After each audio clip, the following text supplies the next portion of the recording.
This is my command: be strong and courageous. Do not fear or be discouraged, for the Lord your God is with you wherever you go. David replied to the Philistine, you come at me with sword and spear and javelin, but I come to you in the name of the Lord of the heaven of the armies, the God of the armies of Israel, whom you have defiled. Today the Lord will conquer you, and I will kill you and cut off your head, and then I will give the dead bodies of your men to the birds and wild animals, and the whole world will know that there is a God in Israel. And when the servant of man got up early the next morning, he went outside, and there were troops and horses and chariots everywhere. Oh, sir, what will we do now? The young man cried to Elijah. Do not be afraid, for there is more on our side than on theirs. And then Elisha prayed, O Lord, open his eyes and let him see.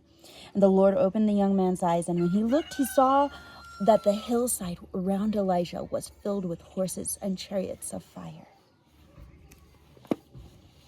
The Lord is for me, I will have no fear. What can mere people do to me? But in that coming day, no weapon turned against you will succeed. You will silence every voice raised up to accuse you. The benefits are enjoyed by the servants of the Lord. Their vindication will come from me. I, the Lord, have spoken.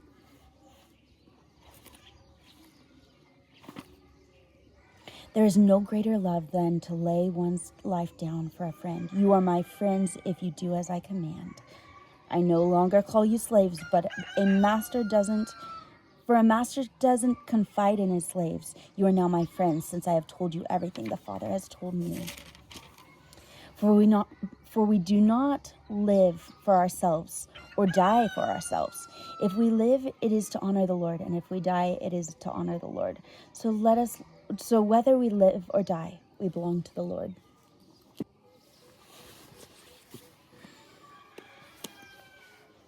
So I was writing in my journal yesterday, and I was realizing I'm stepping into a lot of new things.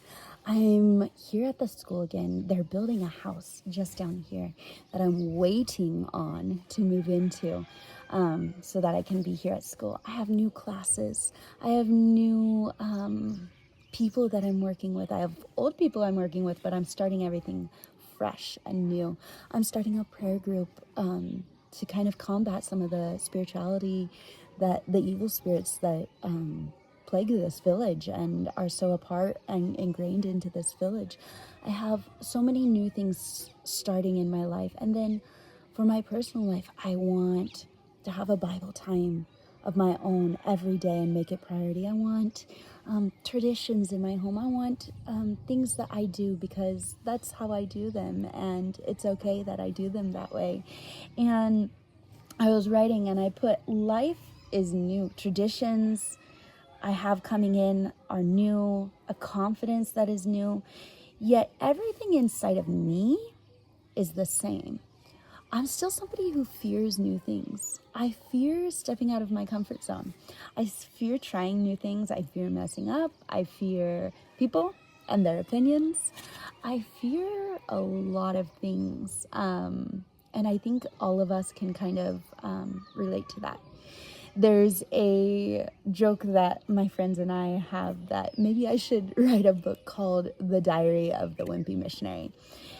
Because it's so true. It's like everyone thinks, oh, she's in Africa, she's teaching the Bible, she's praying with people, they're casting out demons, they're doing all of these things. And all I can think is, oh my gosh, I don't know how to do this. I don't have the confidence. I don't have the ability. I don't whatever. And as I was journaling last night, something became very clear to me. And it's something I'm teaching the kids already, but I hadn't realized maybe for my personal life this clearly.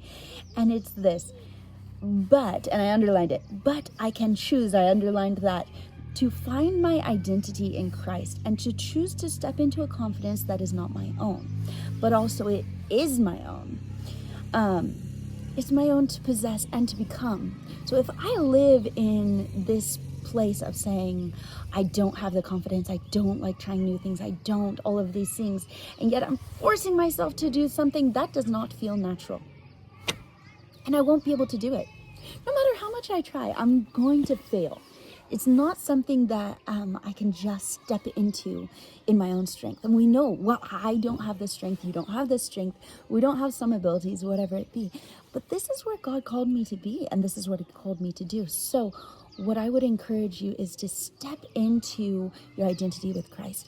I just read all of those Bible verses about who God is, the power He has, the armies He had behind Elisha, the way He took down Goliath, the way He worked in people's lives, that He's the same, that our lives are not our own.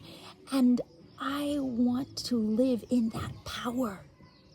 It's not just a power that's out there that I have access to. It's a power that lives in here, inside of me. And if I identify with somebody who has the God, who has done those things, who has parted seas, who has, I mean, you could just start naming the miracles God has done in the Bible. You say, I have that same God. I have that same power inside of me. So then I can step out and do those things. And am I going to make mistakes? That's why it's called the Diary of the Wimpy Missionary. Yes, I will make the mistakes. Yes, I will fear to do it until I step out and do it. And as I step out in that confidence of not myself, of God, who He has given me to make my own. That's the important step, that you make it your own. You don't just say, I have God's power. No. You are embodying the power of God.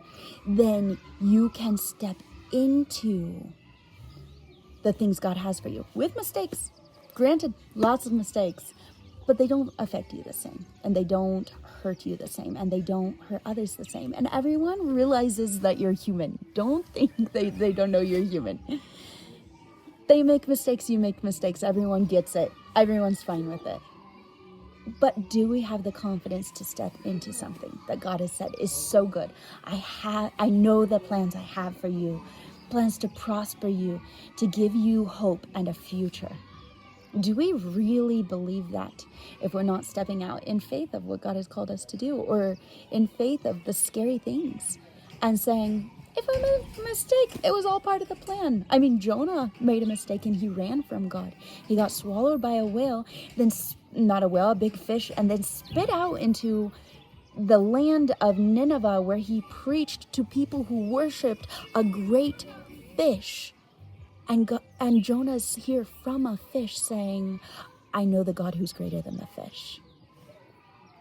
Don't think our mistakes aren't part of the plan.